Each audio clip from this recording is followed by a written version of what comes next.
Bismillahirrahmanirrahim. Assalamu alaikum students. Today in this lecture we will learn about orthogenesis and its various examples. Orthogenesis is also known as orthogenetic evolution, progressive evolution, evolutionary progress और progressionism. तो प्रोग्रेशनिज्म या हो या progressive evolution हो या ऑर्थोजेनेटिक evolution हो, ये सब एक ही टॉपिक के डिफरेंट नेम्स हैं और इसको स्ट्रेट लाइन एवोल्यूशन भी कहा जाता है बिकॉज ऑर्थो मीन्स स्ट्रेट और जेनेसिस मीनिंग प्रोडक्शन. सो जो ऑर्गेनिजम्स की एक स्ट्रेट लाइन में एवोल्यूशन होती है उसको ऑर्थोजेनेसिस कहा जाता है. And it is basically the biological hypothesis that organisms have an innate tendency to evolve in a definite direction towards some goal. और वो गोल क्या है उनका, हो सकता है टीलियोलॉजी जिसको कहा जाता है, due to some internal mechanism और ड्राइविंग फोर्स. तो अब ऑर्गेनिजम्स का जो इनेट उनके अंदर जो इनबॉर्न एबिलिटी होती है कि वे ख़ास डायरेक्शन की तरफ मूव करते हैं towards some goal due to their some internal mechanism और ड्राइविंग फोर्स, उसको ऑर्थोजेनेसिस कहा जाता है. और इसको कई और भी तरह से डिफ़ाइन किया जा सकता है.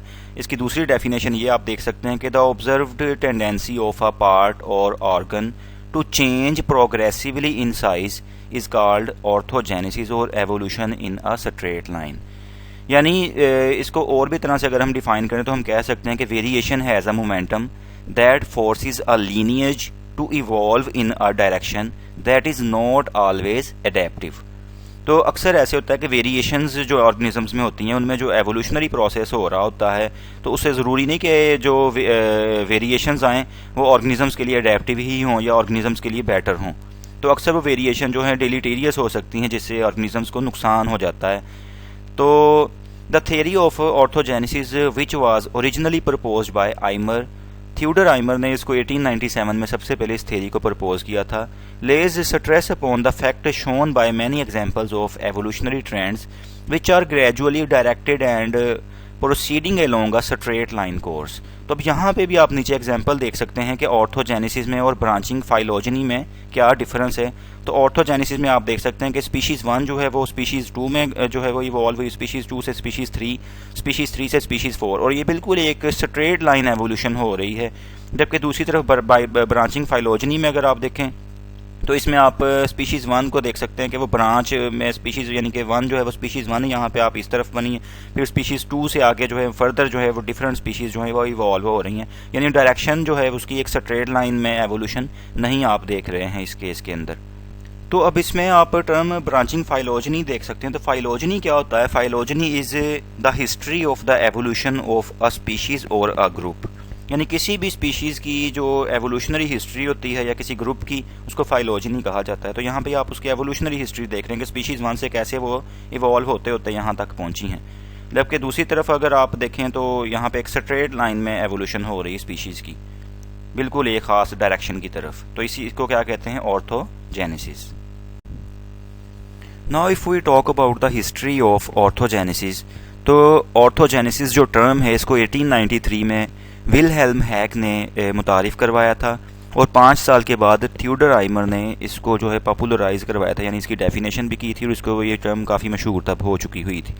सो many palaeontologists in the 1930s still persisted in explaining evolution in fossils by what are called orthogenetic processes that is some inherent and unexplained tendency of a species to evolve in a certain direction. यानी कि अब 1930s तक जितने भी पैलियोंटोलॉजिस्ट उनका ख्याल था कि जो भी जानदार फॉसिल बना है उसमें क्या हुआ है कि उसके अंदर कुछ ख़ास किस्म की टेंडेंसी थी कि वो एक ख़ास किस्म के डायरेक्शन में इवॉल्व होता गया जो उसके लिए फ़ायदा मंद नहीं थी और वो क्या हो गया, एक्सटिंक्ट हो गया, दुनिया से चला गया. तो उसकी आगे हम एग्जांपल्स भी देखेंगे डिफरेंट एनिमल्स की जो एक्सटिंक्ट हो गए थे. उनकी रीजंस डिफरेंट बताई जाती हैं कि किसी का हॉर्न साइज़ काफ़ी एनलार्ज हो चुका हुआ था जिसकी वजह से वो बुशिस में फंस जाते थे अपने प्रीडेटर से बचते हुए जब वो दौड़ रहे होते थे. तो और भी इस तरह के कई डिफरेंट कंसेप्ट हम देखेंगे. So orthogenesis is an idea related to the pre Mendelian concept of directed mutation. अब डायरेक्टेड म्यूटेशन क्या था? इसको डायरेक्टेड म्यूटाजेनेसिस भी कहा जाता है. तो डायरेक्टेड म्यूटेशन एक हाइपोथेसिस था जिसको प्रपोज किया गया था, जिसके मुताबिक क्या था कि organisms can respond to environmental stresses by orthogenetically directing mutations to certain genes or areas of the genome. यानी कि इसमें क्या कहा गया था कि जानदार जो होते हैं वो एनवायरमेंटल स्ट्रेसेस को क्या करते हैं, एक ख़ास डायरेक्शन की तरफ यानी कि एवोल्यूशन करते हुए क्या करते हैं, शो करते हैं, यानी कि उनको फेस करते हैं। और इससे क्या होता है कि डायरेक्टेड म्यूटेशंस हो जाती हैं उनकी जीन्स के अंदर भी, और ख़ास एरिया जो उनका जीनोम का होता है वहाँ पे जो है वो म्यूटेशंस आ जाती हैं। अब अगर ऑर्थोजेनेसिस को हम देखें तो ये मिस्टिकल इंटरनल फोर्सेस के तौर पे लिया जाता था। जैसे कि लामार्क के मुताबिक भी हम देखते हैं कि इंटरनल फोर्सेस जो है वो एनिमल्स की एवोल्यूशन का बायस बन रही होती हैं किसी खास डायरेक्शन की तरफ। तो लामार्क का आपको नज़रिया पता है कि जिसको लामार्किज्म कहा जाता है या लामार्कियन इनहेरिटेंस भी कहा जाता है या नियो लामार्किज्म भी कहा जाता है, जिसके मुताबिक क्या था कि an organism can pass on to its offspring's physical characteristics that the parent organisms acquired through use or disuse during its lifetime। यानी आपको पता है कि इसकी एक थेरी थी जिसको इनहेरिटेंस ऑफ एक्वायर्ड कैरेक्टरिस्टिक्स भी कहा जाता था, ये सॉफ्ट इनहेरिटेंस भी कहा जाता था। तो इस तरह से अब उसके मुताबिक क्या था कि जो जानदार अपने ऑर्गन को ज़्यादा यूज़ करता है वो ज़्यादा बेटर डेवलप हो जाता है, और जिसको कम यूज़ करता है वो ज़्यादा बेटर डेवलप नहीं होता, और आहिस्ता आहिस्ता क्या हो जाता है वो एक्सटिंक्ट हो जाता है, यानी कि उसका यूज़ नहीं रहता, तो वो वेस्टिजियल ऑर्गन्स में यानी कन्वर्ट हो जाता है। तो use and disuse of organs Lamarckism एक कंसेप्ट था। तो इसके मुताबिक भी यही था कि जानदार जिस चीज़ को ज़्यादा इस्तेमाल करते हैं तो वो एक ख़ास डायरेक्शन में उसकी एवोल्यूशन होती चली जाती है। तो वो ज़रूरी नहीं कि वो एवोल्यूशन फेवरेबल हो या डिसफेवरेबल हो। जैसे वो जिराफ जो है, जिराफ की एग्जांपल देते थे कि ज़राफ़ा जो है उसकी गर्दन का साइज़ जो है वो ज़्यादा लेंथ, एक बड़ी साइज़ की गर्दन वाले ज़राफ़े थे, एक छोटी साइज़ वाली गर्दन के ज़राफ़े थे, और एक वो थे जिनकी दरमियानी साइज़ की गर्दन होती थी। तो इस तरह के आपने इसके कंसेप्ट डिफरेंट पढ़े हुए हैं ऑलरेडी लेक्चर्स में। अगर हम ऑर्थोजेनेसिस को देखें तो ये एक सिंगल एवोल्यूशनरी हाइपोथेसिस नहीं है, बल्कि it is a group of hypothesis जो कि 90s के दौरान जो हैं वो इनके दिए गए थे और प्रपोज किए गए थे। तो वो सारे के सारे हाइपोथेसिस को मिला के ऑर्थोजेनेसिस का कंसेप्ट यानी कि वजूद में आया था। So the Darwin's theory of natural selection has been challenged repeatedly. One challenge claims that a directed variation governs evolutionary change. तो एक उसमें से चैलेंज ये था कि नॉन रैंडम वेरिएशन जो होती है ना उससे क्या होता है, एवोल्यूशनरी चेंज आता है। In the decades around 1900 diverse evolutionary hypotheses collectively called orthogenesis proposed that variation has momentum that forces a lineage to evolve in a particular direction that is not always adaptive। यानी variation में एक ऐसा momentum है जो कि किसी भी lineage को एक ख़ास डायरेक्शन में जो है इवॉल्व तो कर देता है, लेकिन ज़रूरी नहीं कि वो ख़ास डायरेक्शन जिसमें वो उसकी एवोल्यूशन हुई है वो उसके लिए अडेप्टिव भी हो या सूटेबल भी हो या उसके लिए फ़ायदा मंद भी हो। तो इसको क्या कहते हैं, ऑर्थोजेनेसिस। जैसा कि आपको लास्ट स्लाइड में बताया था कि ऑर्थोजेनेसिस में बहुत सारे एवोल्यूशनरी हाइपोथेसिस प्रपोज किए गए थे, वो सबको मिला के ऑर्थोजेनेसिस यानी कि कंसेप्ट एक वजूद में आया। तो उसमें से अगर हम फर्स्ट देखें तो आइडियलिज्म है।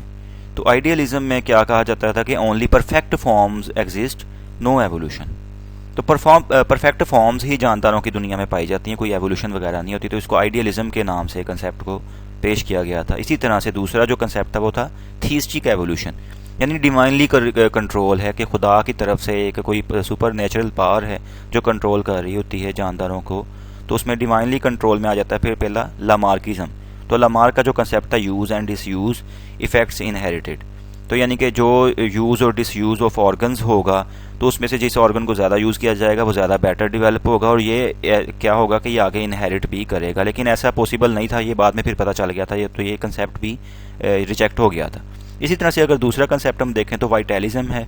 तो इसमें क्या होता है कि वाइटल फ्लूइड होता है which gives life to body, यानी कि एक कोई ऐसा वाइटल फ्लूइड है जिससे बॉडी को जो है लाइफ मिलती है। तो ये भी एक कंसेप्ट था। इसी तरह से तीसरा अगर आप कंसेप्ट देखें तो वो ऑर्थोजेनेसिस यानी कि जो था जिसको इन सब ने मिलके बनाया कंसेप्ट्स ने। तो इसमें टेलियोलॉजिकल गोल डायरेक्टेड यानी कि जो है वो ऑर्थोजेनेसिस का कंसेप्ट है कि डायरेक्टेड एवोल्यूशन यानी कि होती जानदारों। तो इस तरफ अगर आप देखें तो स्ट्रक्चरलिज्म है। इसमें क्या है, constraints on form such as established developmental pathways. तो अब स्ट्रक्चरलिज्म के मुताबिक क्या है कि इस्टेब्लिश्ड डेवलपमेंटल पाथवेज के ऊपर क्या होती है, अगर कंस्ट्रेंट्स आ जाएं या रुकावट आ जाए तो अब इसमें जो है वो ऑर्थोजेनेसिस के अंदर ये भी यानी कि ऑर्थोजेनेसिस की तरफ कंसेप्ट जा रहा है। अगर हम स्ट्रक्चरलिज्म की बात करें तो structuralism is an intellectual movement which began in France in 1950s. Structuralists believe that things cannot be understood in isolation. They have to be seen in the context of the larger structures they are part of. Elements of culture must be understood in terms of their relationship to a larger system or structure.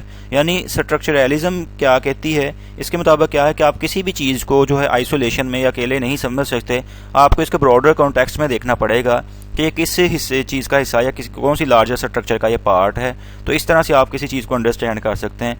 And structuralism is found in all areas of thought and study. The structuralist mode of reasoning has been applied in a diverse range of fields, including anthropology, sociology, psychology, literary criticism, and architecture. Structuralism is interdisciplinary. अब इसमें क्या होता है कि म्यूटेशनिज्म next अगर हम देखें तो ये भी इसी ऑर्थोजेनेसिस के कंसेप्ट में आता है. तो इसके मुताबिक क्या है कि large mutations forming species in single jumps. तो इसमें क्या होता है कि नई स्पीशीज़ वजूद में आते हैं. जब बहुत बड़ी म्यूटेशन होती है तो उससे एक नई स्पीशीज़ बन जाती है एक सिंगल जंप के अंदर ही.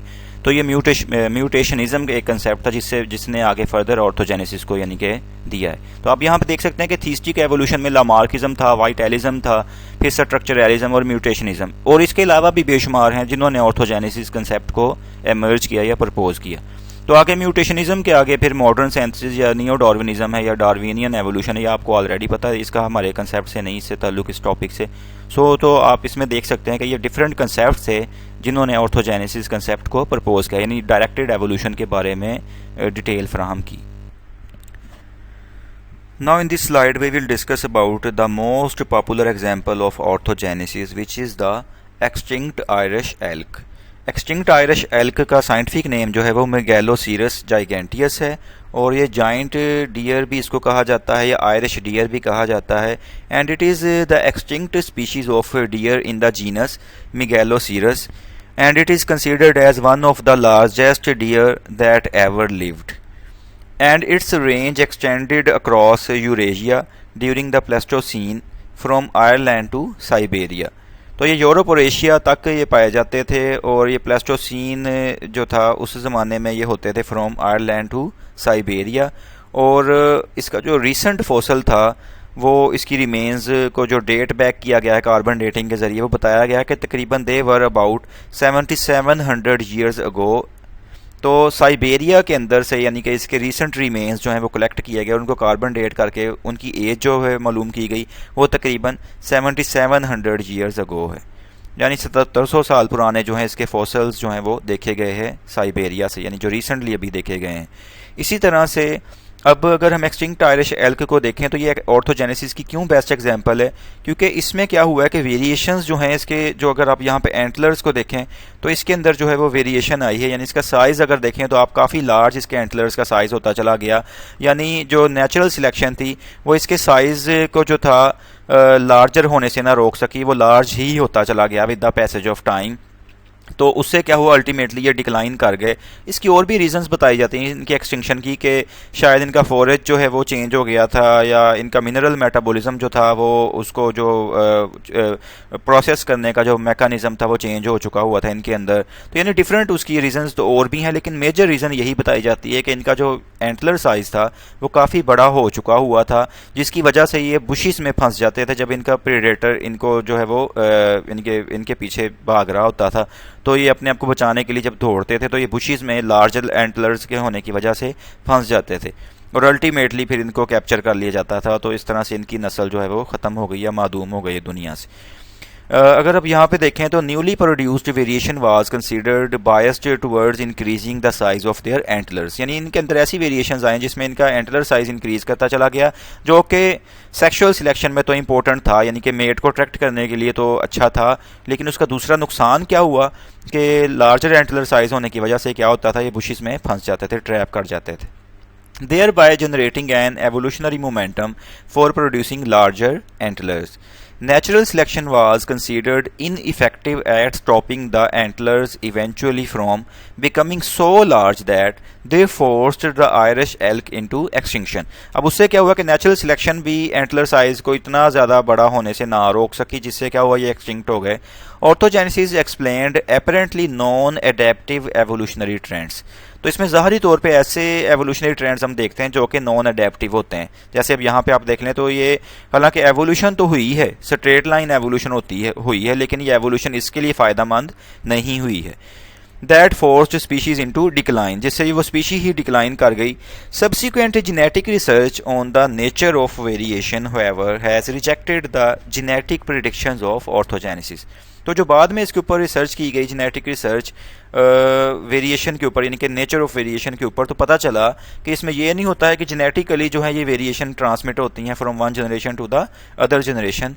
तो फिर इस तरह से ऑर्थोजेनेटिकली, यानी कि जो वेरिएशंस का जो हम कहते हैं या प्रिडिक्शन करते हैं कि वो ट्रांसफ़र हो रही हैं, ट्रांसमिट हो रही हैं फ्रॉम पेरेंट टू ऑफस्प्रिंग, ऐसा बिल्कुल भी नहीं होता है। यानी स्ट्रेट लाइन एवोल्यूशन इस तरह से नहीं होती है। इस स्लाइड के अंदर भी हम कुछ एग्जांपल्स ऑर्थोजेनेसिस की कोट करेंगे, जिसमें पहली एग्जांपल आप देख सकते हैं कि the steady increase in the length of horn in rhinoceros like animal. तो यानी जो गैंडे की तरह का जानदार था उसके अंदर भी हॉर्न साइज इंक्रीज करता चला गया। तो ये क्या है? ऑर्थोजेनेसिस, यानी evolution in a straight line. दूसरी एग्जांपल इसमें हॉर्स की है कि fossil line leading from Hyracotherium or Eohippus to Aquus, showing trends in changes in increase in body size, reduction of lateral digits and specialization of teeth. तो अगर आप यहाँ पे देखें तो ये एवोल्यूशन ऑफ हॉर्स नीचे आप देख सकते हैं कि ये इनकी एक स्ट्रेट लाइन एवोल्यूशन आप देख सकते हैं, जिसमें ईओहिपस से एक फॉरेस्ट डिवेलिंग यानी कि एक एनिमल था, जिससे जो है वो हमारे हॉर्स की जो मॉडर्न हॉर्स है एक्वस है उसकी एवोल्यूशन हुई है। तो अब ये वाला जो एक्विडी फैमिली है, इसके अंदर तकरीबन ये जो एवोल्यूशन ऑफ हॉर्स हुई है तो ये 50 मिलियन ईयर्स के अंदर सारा प्रोसेस कंप्लीट हुआ है। और जो सबसे पहले आप ईओहिपस देख रहे हैं, ये एक डॉग साइज्ड एनिमल था जो कि फॉरेस्ट में रहा करता था, जंगलात में रहता था। तो इससे अगर अल्टीमेटली आप देखें तो यहाँ तक जो है मॉडर्न हॉर्स तक एवोल्यूशन हुई, और जिसमें डिफरेंट ट्रेंड्स आप देख सकते हैं जो कि आपको नज़र आ रहे हैं कि पहला अगर आप ट्रेंड देखें तो वो इंक्रीज इन बॉडी साइज़ है। तो जैसे जैसे यानी आप देखें आप नेक्स्ट स्लाइड यहाँ से ईओहिपस से एक्वस की तरफ, तो बॉडी साइज इंक्रीज करता हुआ आप देख सकते हैं हॉर्स का। दूसरा देखें रिडक्शन ऑफ लेटरल डिजिट्स, तो यहाँ पे अब इसके जो लेटरल डिजिट्स हैं ये जो इसके अंदर थे वो कम होते चले जा रहे हैं, और यहाँ पे आप सिंगल ये एक डिजिट देख सकते हैं हॉर्स के अंदर। इसी तरह से स्पेशलाइजेशन ऑफ टीथ, तो इसमें टीथ की भी स्पेशलाइजेशन होती चली गई with the passage of time. जो मॉडर्न हॉर्स की तरफ अगर हम देखें ट्रेंड, तो स्पेशलाइजेशन ऑफ टीथ भी इसमें जो है वाज़िया नज़र आ रहा है। लेकिन बाद में जो है रिसेंट अगर हम देखें तो many divergent lineages have been suggested for evolution of horses. तो रिसेंटली जो है ये नहीं कि जस्ट एक स्ट्रेट लाइन एवोल्यूशन हुई, बल्कि इसमें डाइवर्जेंट लीनिएजेस भी सजेस्ट किए गए हैं कि मॉडर्न हॉर्स जो है वो मुख्तलिफ लीनिएजेस से जो है वो इवॉल्व हुआ है, यानी उसकी स्ट्रेट लाइन एवोल्यूशन नहीं हुई है। इसमें भी आप evolution in a straight line या ऑर्थोजेनेसिस देख सकते हैं हॉर्स की, जो कि प्रपोज की गई थी कि इसमें हाइराकोथीरियम आप ये देख सकते हैं जो डॉग साइज्ड एनिमल है, और जिसमें ये देखें आप डिफरेंट उसके आप देख सकते हैं कि इसमें काफ़ी सारे क्लास नज़र आ रहे हैं या टोड नज़र आ रहे हैं आपको। तो एक सिंगल डिजिट नहीं है, यानी कि मल्टी डिजिट आप ये देख सकते हैं इसका। उसके बाद फिर मीज़ोहिपस में भी इसी तरह से, और यहाँ पे आप इसके मिलियन ऑफ ईयर्स देख सकते हैं कि 55 मिलियन ईयर्स अगो तकरीबन ये वाला जो है वो एनिमल आप देख सकते हैं। और यहाँ पे आप देखें तो ये तकरीबन 10 मिलियन ईयर्स अगो पहले जो है एक्वस जो है वो मॉडर्न हॉर्स यानी कि जो है वो वजूद में आया। तो इसी तरह से मीज़ोहिपस है यहाँ पे, इसमें आप ये टोड देख सकते हैं। तो ये रिडक्शन हो रही बेसिकली। तो यहाँ पे आप देखें तो सिर्फ जस्ट सिंगल एक रह गया है यहाँ पे इनका जो है वो डिजिट। तो यहाँ पे काफ़ी सारे डिजिट्स थे, तो डिजिट कम का होते होते होते होते सिंगल डिजिट रह गया। और दूसरी अगर आप एवोल्यूशनरी ट्रेंड देखें तो यहाँ पे साइज़ भी इंक्रीज़ करता जा रहा है नीचे से ऊपर की तरफ हॉर्स का। तो ये क्या है? ऑर्थोजेनेसिस की एग्जाम्पल है कि evolution in a straight line. Now here are some more examples of orthogenesis, जिसमें सबसे पहली है पेलुडीना। तो पेलुडीना को विविपेरस आजकल कहा जाता है, ये ओल्डेस्ट नेम था पेलुडीना जीनस का, और ये रिवर स्नेल्स इसमें पाए जाते हैं। And it is a genus of large fresh water snails with an operculum aquatic gastropod molluscs. और अगर इस जीनस की हम बात करें तो it is Palearctic in distribution and is known from the Jurassic to the recent periods. तो Jurassic period से लेके अब तक जो रीसेंट पीरियड है यानी कि इसके अंदर जो है वो ग्रेडेड चेंजेस आए हैं इसकी शेल की शेप में। तो वो जो ग्रेडेड चेंजेस आए हैं वो क्या है, उसको ऑर्थोजेनेसिस कहा जाता है। यानी इसकी भी एवोल्यूशन स्ट्रेट लाइन एवोल्यूशन हुई है, जिसमें ये शेल के अंदर आहिस्ता आहिस्ता ग्रेजुअल चेंज आता गया है with the passage of time Paludina के अंदर, यानी इसके स्नेल्स के अंदर। ये आप नीचे देख भी सकते हैं इसका इमेज। तो ये फॉसल है पैलुडीना का। सेकंड अगर हम देखें तो यहाँ पे मजीद एग्जांपल है मेगैलोसेरस की, जिसको हमने पहले भी डिस्कस कर लिया है कि एक्सटिंक्ट टायरेशेल्क को, जिसके जाइगेंटिक एंटलर्स होते थे, काफ़ी बड़े साइज़ के जिसके एंटलर्स थे। और फिफ्थ एग्जांपल अगर हम इसमें देखें जो है वो है human line of evolution showing 3 straight trends. तो अगर हम इंसान के एवोल्यूशन को देखें तो इसमें 3 ट्रेंड्स जो हैं वो कॉमन नज़र आते हैं। सबसे पहला क्या है, increase in size of cranium. तो जैसे जैसे एवोल्यूशन होती गई तो साइज ऑफ क्रेनियम जो है वो इंक्रीज करता चला गया with the passage of time. दूसरा जो है, और ब्रेन का साइज भी इंक्रीज उसके साथ किया है। And the perfection of bipedal locomotion. तो 3 ट्रेंड क्या है कि क्रेनियम का साइज इंक्रीज कर गया, ब्रेन का साइज इंक्रीज कर गया, और बाइपीडल लोकोमोशन के अंदर परफेक्शन आ गई। यानी हम 2 पाँव के ऊपर चलते हैं, हम जो हमारे 4 लिम्स हैं हम उनको इस्तेमाल नहीं करते फॉर लोकोमोशन और वॉकिंग। तो हम बाइपीडल लोकोमोशन को एग्जिबिट करते हैं, जिसमें हमने अपने फ्रंट अपेंडेजेस को क्या कर लिया हुआ, फ्री कर लिया हुआ है, जिसको हम डिफरेंट पर्पसेस के लिए यूज़ करते हैं। जैसे बंदर को अगर आप देखें तो वो बाइपीडल लोकोमोशन को एग्जिबिट नहीं करता है, यानी 2 पाँव पे नहीं वो चल रहा होता है। तो बाइपीडल लोकोमोशन जो है इसमें भी परफेक्शन आ गई with the passage of time. तो ये भी क्या एग्जांपल है, ऑर्थोजेनेसिस की एग्जांपल आप इसको कह सकते हैं। जैसा कि आपको लास्ट स्लाइड में बताया था कि ऑर्थोजेनेसिस में बहुत सारे एवोल्यूशनरी हाइपोथेसिस प्रपोज किए गए थे, वो सबको मिला के ऑर्थोजेनेसिस यानी कि कंसेप्ट एक वजूद में आया। तो उसमें से अगर हम फर्स्ट देखें तो आइडियलिज्म है। तो आइडियलिज्म में क्या कहा जाता था कि only perfect forms exist. Now a question arises why organisms have larger body sizes like elephants, ungulates and dinosaurs etcetera. तो इसका आंसर क्या है कि द सिलेक्शन फॉर लार्जनेस और increase in size of the body must have been produced due to the advantage of becoming stronger and resisting predators.